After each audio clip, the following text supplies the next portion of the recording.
எப்போதுமே மகிழ்ச்சியா இருக்கிறது எப்படி? அப்படிங்கிறத பற்றி ஒரு கதையா பார்ப்போம்.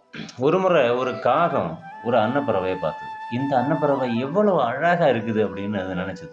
அன்னப்பறவை முழுவதுமே ஒயிட்டு. ஆனா காகம் முழுவதுமே பிளாக். காகம் தன்னுடைய எண்ணங்களை எல்லாம் அன்னப்பறவைகிட்ட சொல்லுச்சு. அதுக்கு அன்னப்பறவை, "என்ன விட கிளி தான் ரொம்ப அழகா இருக்கும் அப்படின்னு நெனைக்கிறேன். ஏன்னா, எனக்கு ஒரு கலர் தான் இருக்கு. அதுக்கு 2 கலருக்கு மேல் இருக்குதுன்னு" அடுத்து காகம் ஒரு கிளிய போய் பார்த்தது. அப்ப அந்த கிளி சொல்லுச்சு, "மயிலு தான் என்ன விட ரொம்ப அழகான பறவை. ஏன்னா, அதுக்கு பல பல நிறங்கள் இருக்கு" அப்படின்னு சொல்லுச்சு. பிறகு காகம் மயில்கிட்ட போய் இந்த விஷயத்த கேட்டபோது, மயில் சொல்லுச்சு, "என் அன்பு காக்கா, நீ தான் இந்த உலகிலேயே ரொம்ப அதிர்ஷ்டசாலி. நீ ஒருபோதும் கூண்டில் அடைக்கப்படுவதில்லை.